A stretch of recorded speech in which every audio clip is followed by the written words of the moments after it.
প্রিয় শিক্ষার্থীরা, আসসালামু আলাইকুম। 10 মিনিট হাই স্কুলের পক্ষ থেকে শুভেচ্ছা ও অভিনন্দন জানিয়ে রসায়ন বিজ্ঞানের তৃতীয় সপ্তাহের অ্যাসাইনমেন্ট নিয়ে তোমাদের সামনে হাজির হয়েছি। আমি মোহাম্মদ রবিউল ইসলাম। বাংলাদেশ শিক্ষা বোর্ড কর্তৃক, বাংলাদেশ শিক্ষা মন্ত্রণালয় কর্তৃক যে নির্দেশিকা অনুযায়ী তোমাদের অ্যাসাইনমেন্টগুলো দেওয়া হয়েছে, সেই অ্যাসাইনমেন্টগুলো করার ক্ষেত্রে আমাদের কতগুলো ধাপ, কতগুলো বিষয়, কতগুলো নির্দেশিকা অবশ্যই আমাদেরকে পালন করতে হবে। আমরা যদি দেখি যে রসায়নের তৃতীয় সপ্তাহের যে অ্যাসাইনমেন্টের বিষয়গুলো দেওয়া আছে, সেই বিষয়গুলোর ক্ষেত্রে একটু লক্ষ্য করো যে আমাদের এখানে চতুর্থ অধ্যায়ের ক্ষেত্রে পর্যায় সারণী থেকে উল্লেখ করা হয়েছে। সেই ক্ষেত্রে আমাদের অ্যাসাইনমেন্টের যে উদ্দীপকে দেওয়া আছে 4টি মৌল: লিথিয়াম, বেরিলিয়াম, সোডিয়াম, ম্যাগনেসিয়াম। বিন্যাসের আলোকে পর্যায় সারণীতে অবস্থান, তুলনামূলক আয়নীকরণ শক্তি এবং মৌল সংশ্লিষ্ট গ্রুপ বা শ্রেণীর বৈশিষ্ট্য সম্পর্কিত একটি প্রতিবেদন প্রণয়ন করতে হবে। তার মানে এই 4টে মৌলের উপরই তোমাকে সমস্ত অ্যাসাইনমেন্টটা করতে হবে। সেই ক্ষেত্রে দেখো যে আমাদের কিছু নির্দেশিকা দেওয়া আছে। আমরা আগেও বলেছি যে প্রতিটা অ্যাসাইনমেন্ট করার ক্ষেত্রে আমরা কিছুটা নির্দেশিকা ভালো করে দেখে নিব, যে নির্দেশিকা আমাদের অ্যাসাইনমেন্টের সর্বোচ্চ নম্বর প্রাপ্তিতে সহায়ক ভূমিকা পালন করবে। আমরা নির্দেশক হিসেবে যদি সেটা দেখি যে ক নাম্বার বলছে শুধুমাত্র পর্যায় নির্ণয় করা, পর্যায় নির্ণয় করতে হবে। সেই ক্ষেত্রে ইলেকট্রন বিন্যাস সহ 4টি মৌলের সঠিক পর্যায় নির্ণয় করতে পারলে তোমাকে 4 মার্ক দিবে। ইলেকট্রন বিন্যাস সহ 3টি মৌলের সঠিক পর্যায় নির্ণয় করেছো কিনা তার জন্য 3 মার্ক। ইলেকট্রন বিন্যাস সহ 2টি মৌলের সঠিক পর্যায় নির্ণয় করছো কিনা তার জন্য 2 মার্ক।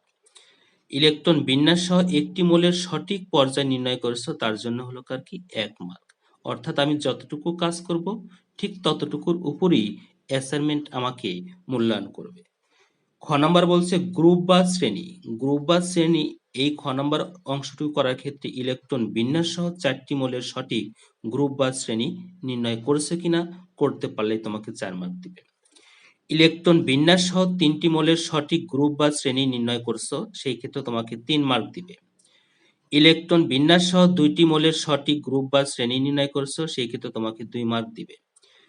ইলেকট্রন বিন্যাস সহ 1টি মৌলের সঠিক গ্রুপ বা শ্রেণী নির্ণয় করছো, সেই ক্ষেত্রে তোমাকে 1 মার্ক দিবে। গ নাম্বার বলছে তুলনামূলক আয়নীকরণ শক্তি। তার মানে এখানে যে 4টি মৌল দেওয়া আছে সেই মৌলগুলোর তুলনামূলক আয়নীকরণ শক্তিটা ব্যাখ্যা করতে হবে। সেটা করার ক্ষেত্রে শ্রেণী এবং পর্যায়ের ভিন্নতার প্রেক্ষিতে 4 জোড়া মৌলের আয়নীকরণ শক্তি তুলনা যথাযথভাবে করছো কিনা, যদি করে থাকো তাহলে তার জন্য 4 মার্ক। শ্রেণী এবং পর্যায়ের ভিন্নতার পরিপ্রেক্ষিতে 3 জোড়া মৌলের আয়নীকরণ শক্তির তুলনা যথাযথভাবে করছো কিনা, করতে পারলে এখানে তোমাকে 3 মার্ক দিবে। শ্রেণী এবং পর্যায়ের ভিন্নতার পরিপ্রেক্ষিতে 2 জোড়া মৌলের আয়নীকরণ শক্তির তুলনাভাবে করছো কিনা তার জন্য 2 মার্ক। শ্রেণী এবং পর্যায়ের ভিন্নতার পরিপ্রেক্ষিতে 1 জোড়া মৌলের আয়নীকরণ শক্তির তুলনামূলক করছে কিনা তার জন্য হলো কার কি 1 মার্ক। ঘ নাম্বার প্রশ্নটি বলছে মৌল সংশ্লিষ্ট গ্রুপ বা শ্রেণীর বৈশিষ্ট্য নির্ণয় করার ক্ষেত্রে দুটি গ্রুপ বা শ্রেণীর বিশেষ নাম সহ বৈশিষ্ট্য যথাযথভাবে উল্লেখ করতে হবে। অর্থাৎ ওই মৌলগুলোর তোমাকে বৈশিষ্ট্য উল্লেখ করতে হবে, কোন গ্রুপে অবস্থান করছে সেই গ্রুপের উপর ভিত্তি করে। গ্রুপ বা শ্রেণীর বৈশিষ্ট্য যথাযথ উল্লেখ করেছে কিনা তার জন্য 3 মার্ক। গ্রুপ বা শ্রেণীর বিশেষ নাম সহ বৈশিষ্ট্য যথাযথভাবে উল্লেখ করেছে কিনা তার জন্য 2 মার্ক। একটি গ্রুপ বা শ্রেণীর বৈশিষ্ট্য যথাযথভাবে উল্লেখ করতে পারলে তোমাকে দিবে 1 মার্ক। এই ছিল হলো কার আমাদের রসায়ন বিজ্ঞানের তৃতীয় সপ্তাহের অ্যাসাইনমেন্ট করার ক্ষেত্রে আমাদের নির্দেশিকা। তা মূলত ইলেকট্রন বিন্যাসের মাধ্যমে পর্যায় নির্ণয় করতে হবে।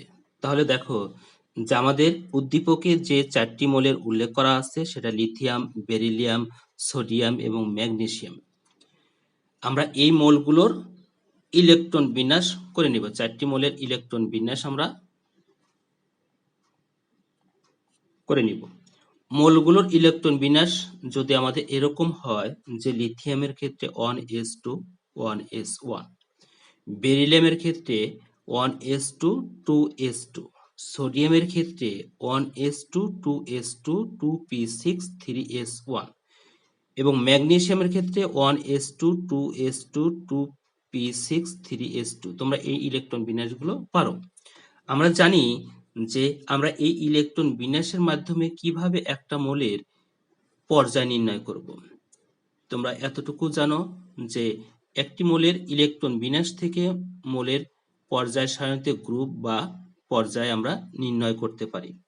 আমরা জানি কোন মোলের ইলেকট্রন বিন্যাসের সবচেয়ে বাইরের প্রধান শক্তি স্তরের নম্বরই হলো কার কি ওই মোলের পর্যায় নম্বর। অর্থাৎ লিথিয়াম এবং বেরিলিয়ামের ইলেকট্রন বিন্যাস লক্ষ্য করলে দেখা যায় এদের প্রধান শক্তি স্তর এস এর নম্বর হলো কার প্রধান শক্তি স্তর নম্বর হলো কার কি 2, কেননা তারা 2 নাম্বার শক্তি স্তরে অবস্থান করছে, তাই নিয়ম মোতাবেক লিথিয়াম এবং বেরিয়ামের পর্যায় হলো কার কি 2।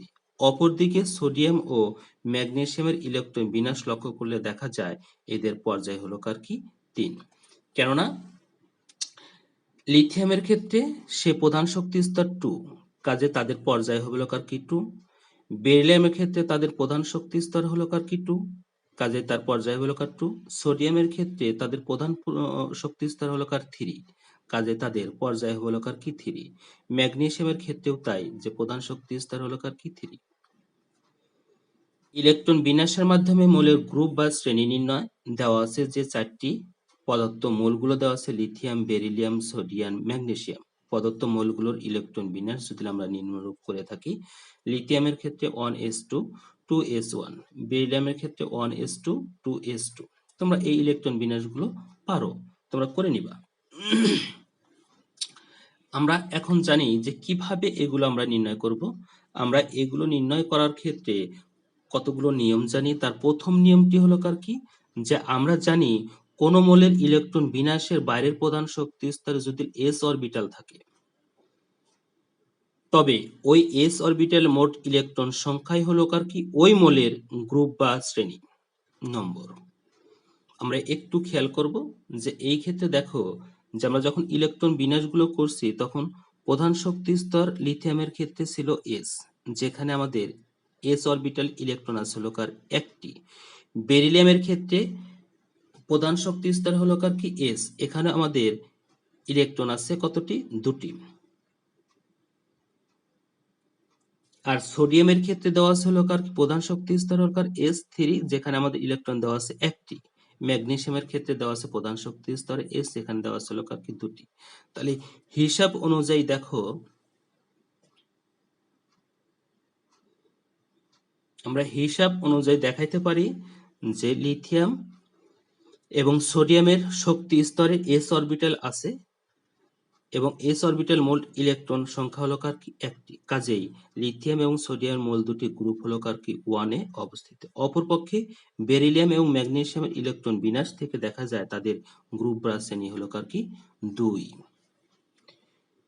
এই নিয়ম অনুসারে আমরা এভাবে প্রতিটি মোলের ইলেকট্রন বিন্যাস করে গ্রুপ বা শ্রেণী নির্ণয় করতে পারি। আমাদের খ নাম্বার সমাধান এতটুকু। গ নাম্বার বলছে হলো কার কি আয়নীকরণ শক্তি তুলনা, যে 4টি মৌলের কথা এখানে উল্লেখ করা হয়েছে উদ্দীপকে, সেই 4টি মৌলের আয়নীকরণ শক্তি উল্লেখ করতে হবে। তাহলে দেখো যে প্রদত্ত উদ্দীপকে উল্লেখিত 4টি মৌলের মধ্যে লিথিয়াম এবং সোডিয়াম হলো কার কি গ্রুপ 1 এ অবস্থিত এবং বেরিলিয়াম এবং ম্যাগনেসিয়াম হলো কার কি গ্রুপ 2 এ অবস্থিত। এখন কথা হলো যে আয়নীকরণ শক্তিটা কি, কাকে বলে, সেটা আমাকে আগে উল্লেখ করতে হবে। গ্যাসীয় অবস্থায় কোনো মোলের 1 মোল গ্যাসীয় পরমাণু থেকে 1 মোল ইলেকট্রন অপসারণ করে 1 মোল ধনাত্মক আয়নে পরিণত করতে যে শক্তির প্রয়োজন হয় তাকে ওই মোলের আয়নীকরণ শক্তি বলে। প্রদত্ত মোল 4টি যদি পর্যায় সারণীতে আমরা দেখাইতে পারি, তাহলে দেখো যে পর্যায় সারণীর কিছু, তাহলে দেখো যে পর্যায় সারণীর একটা মোলকে যদি আমরা পর্যায় সারণীতে আবদ্ধ করি, যে গ্রুপ 1 এ আছে লিথিয়াম এবং সোডিয়াম, গ্রুপ 2 এ আছে হলো কার কি বেরিলিয়াম এবং ম্যাগনেসিয়াম, এবং পর্যায় 2 এ আছে হলো কার কি লিথিয়াম এবং বেরিলিয়াম, পর্যায় 3 আছে সোডিয়াম এবং ম্যাগনেসিয়াম। তাহলে এরই পরিপ্রেক্ষিতে দেখো মোলের পারমাণবিক ব্যাসার্ধের উপর আয়নীকরণ শক্তি অনেকটা নির্ভরশীল। একই পর্যায়ের বামের মোলের পারমাণবিক ব্যাসার্ধ বেশি এবং ডানের মোলের পারমাণবিক ব্যাসার্ধ কম। অর্থাৎ আয়নীকরণ শক্তিটা ওই মৌলের পারমাণবিক ব্যাসার্ধের উপর অনেকটা নির্ভর করবে। পারমাণবিক ব্যাসার্ধ কমলে আয়নীকরণ শক্তির মান বাড়ে এবং পারমাণবিক ব্যাসার্ধ বাড়লে আয়নীকরণ শক্তির মান কমে। লিথিয়াম এবং বেরিলিয়াম একই পর্যায়ের মৌল হওয়া সত্ত্বেও কাজে লিথিয়াম থেকে বেরিলিয়ামের আয়নীকরণ শক্তি বেশি। অপরদিকে তৃতীয় পর্যায় এর মৌল সোডিয়াম থেকে ম্যাগনেসিয়ামের পারমাণবিক ব্যাসার্ধ কম, সুতরাং সোডিয়াম থেকে ম্যাগনেসিয়ামের আয়নীকরণ শক্তি বেশি আর সোডিয়ামের ক্ষেত্রে আয়নীকরণ শক্তিটা খুবই কম। এই হলো কার কি পদার্থ মৌলগুলোর আয়নীকরণ শক্তির তুলনা। আমরা এখন যাব হলো কার কি ঘ নম্বরে। ঘ নম্বরের ক্ষেত্রে দেখো যে প্রশ্নে কি বলা হয়েছে, প্রশ্নে বলা হয়েছে যে সংশ্লিষ্ট যে 4টি মৌল আছে সেই 4টি মৌলের গ্রুপ বা শ্রেণীর বৈশিষ্ট্য তোমাকে উল্লেখ করতে হবে। তাহলে দেখো যে মৌল সংশ্লিষ্ট গ্রুপ বা শ্রেণীর বৈশিষ্ট্য উল্লেখ করা হলো। প্রদত্ত মৌল 4টির মধ্যে লিথিয়াম এবং সোডিয়াম গ্রুপ একে অবস্থান করতেছে এবং তোমার বেরিলিয়াম এবং ম্যাগনেসিয়াম গ্রুপ 2 অবস্থান করবে। গ্রুপ 1 এর মৌলগুলোর যে বৈশিষ্ট্যগুলো আসবে তা হলো কার মূলত গ্রুপ 1 এর মৌলগুলোর হলো কার মূলত ক্ষার ধাতু নামে পরিচিত। গ্রুপ 1 এর মৌলগুলো পানিতে দ্রবীভূত হয়ে তীব্র ক্ষার ও হাইড্রোজেন গ্যাস তৈরি করে। গ্রুপ 1 এর মৌলগুলো খুব সক্রিয় বলে প্রকৃতিতে মুক্ত অবস্থায় পাওয়া যায় না। আরো বৈশিষ্ট্য আছে।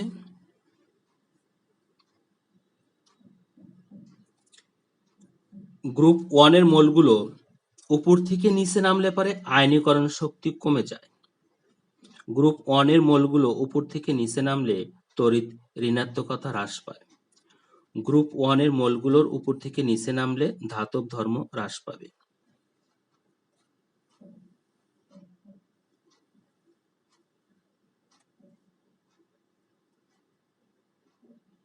গ্রুপ 1 এর মৌলগুলো উপর থেকে নিচে নামলে পরে পারমাণবিক আকার বৃদ্ধি পাবে।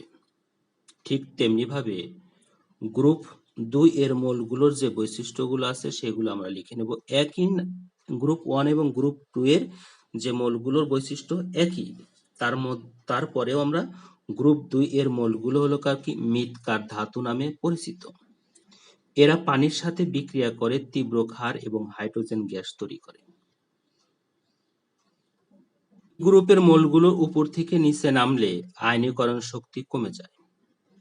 গ্রুপ 2 এর মৌলগুলো উপর থেকে নিচে নামলে তড়িৎ ঋণাত্মকতা হ্রাস পায়। এই গ্রুপের মৌলগুলো উপর থেকে নিচে নামলে ধাতব ধর্ম হ্রাস পাবে। এই গ্রুপের মৌলগুলো উপর থেকে নিচে নামলে পারমাণবিক আকার বৃদ্ধি পাবে।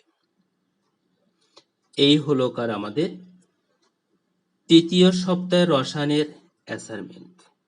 সবাই